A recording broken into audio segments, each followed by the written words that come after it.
It's Tuesday, April 16th, 2024, and I'm Dave Soap. 3 things to know today. Amazon's 3-layer GenAI stack aiming to cut costs and boost customization. Researchers challenge the effectiveness of Google's AI in material science breakthroughs, and Broadcom under EU scrutiny for that VMware pricing and licensing policy change. This is the business of tech. In today's digital work environment, the browser is the most widely used operating system, yet remains a significant security blind spot. Atacama has introduced the browser security platform purpose-built for MSPs. Built in collaboration with over 40 MSPs, this solution focuses on managing and protecting today's window of work, the browser. Atacama's browser extension empowers MSPs to set data policies, gain critical insights, and optimize the user experience. Atacama recently announced the limited-time 50 for 50 program, discounting the per-user price by 50% when you deploy the plugin to 50% or more of your client endpoints. Visit atacama.com/MSPradio to learn more and see the platform in action. That's ATAKAMA.com/MSPradio to learn more. Amazon CEO Andy Jassy has identified generative AI as the company's next big focus. In his annual letter to shareholders, Jassy outlined Amazon's plans to position itself at the forefront of the AI revolution. The company is highlighting the 3 layers of its generative AI stack. The bottom layer focuses on training models and reducing customer costs. The middle layer allows companies to customize existing models, and the top layer involves building generative AI applications for Amazon's consumer businesses.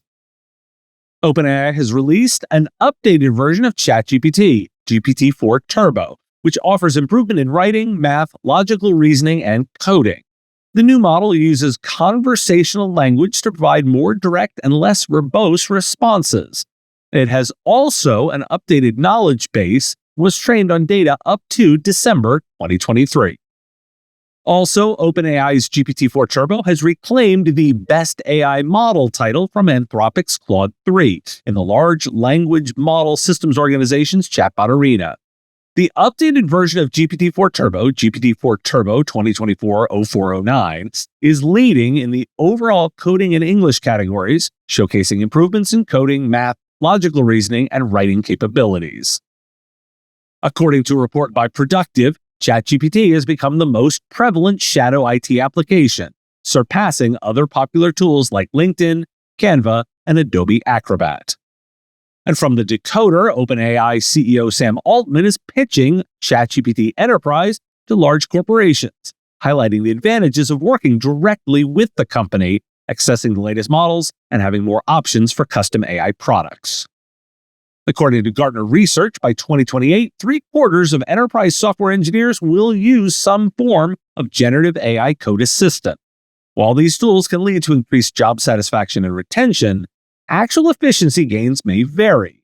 Organizations may only see 5 to 15% efficiency savings when using coding assistants on complex business logic and legacy code bases. Additionally, AI tools cannot challenge developers like human pair programmers can. Why do we care? Amazon's approach offers potential opportunities for providers too. Models, customizing existing models, or building applications. I'd be remiss if I didn't include implementing applications, helping with policy and data management, and ongoing system monitoring. OpenAI sees that too. They have an enterprise sales strategy, and I wanted to highlight it. The popularity of ChatGPT as a shadow IT application indicates a grassroots level acceptance and utility perception among end users, which contrasts with formal adoption strategies at the organizational level.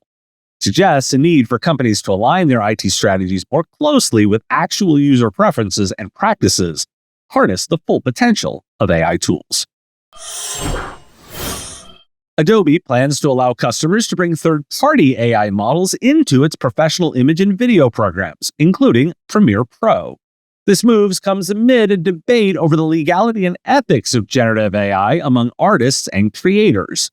Adobe aims to support models from OpenAI, Runway, and Pika Labs, but the details of accessing and paying for these models has yet to be decided.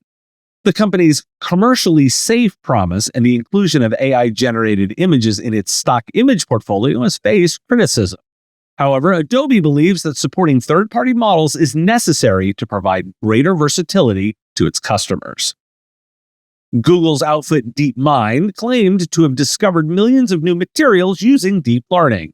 External researchers analyzing the findings have found that the proposed structures do not meet the criteria of being credible, useful, and novel. While AI does hold the promise for materials discovery, the specific research by Google has been criticized for not being a significant breakthrough. The debate centers around the effectiveness of AI and machine learning in discovering new materials and the need for contextualization, testing, and practical application of these discoveries. Why do we care? We'll want to continue to critically examine AI's promises.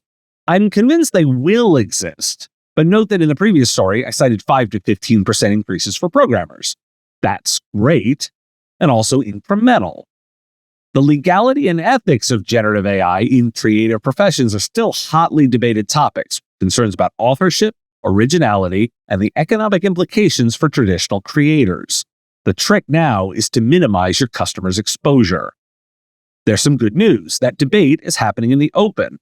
Researchers are testing the capabilities and reporting back. While AI presents groundbreaking opportunities for innovation and efficiency, its practical applications requires consideration of ethical, legal, and professional standards.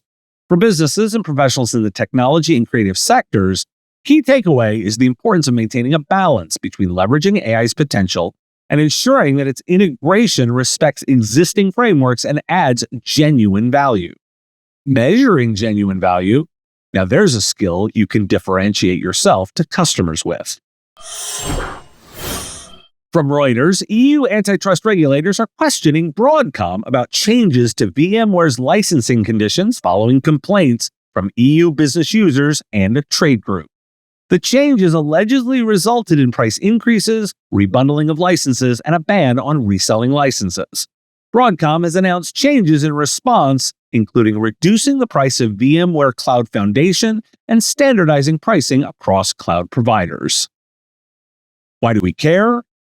Leave it to European regulators to help out. This is a welcome update. We'll see what they find. With as many breaches and security concerns as I report in this show, it should be obvious that cybersecurity is not just about technology, but also the human expertise needed to interpret and respond to complex threats. Huntress is focused on elevating SMBs and MSPs around the world. Huntress has a suite of fully managed cybersecurity solutions powered by a 24/7 human-led SOC, dedicated to continuous monitoring, expert investigation, and rapid response. And the proof is the execution. Huntress is the #1 rated EDR for SMBs on G2. Want to know more about the platform? Visit huntress.com/MSP Radio to learn more. Thanks for listening. Today is National Librarian Day. Far more valuable than we might think at times, and your library, a great place for the community. Have a question you want answered? We take those listener questions. Send them, ideally as a voice memo or video, to question@mspradio.com. I do answer listener questions live each week on our Wednesday live show on YouTube and LinkedIn, this week, 3 p.m. Eastern. And if you got a comment or a thought, put it in the comments if you're on YouTube, or reach out on LinkedIn if you're listening to the podcast. I'll talk to you again tomorrow. The Business of Tech is written and produced by me, Dave Sobel, under ethics guidelines posted at businessof.tech. If you like the content, please make sure to hit that like button, follow, or subscribe. It's free and easy, and the best way to support the show and help us grow. You can also check out our Patreon, where you can join the Business of Tech community at patreon.com/MSP Radio, or buy our Why Do We Care merch at businessof.tech. Finally, if you're interested in advertising on the show, visit mspradio.com/engage. Once again, thanks for listening to me, and I will talk to you again on our next episode of The Business of Tech. Part of the MSP Radio Network.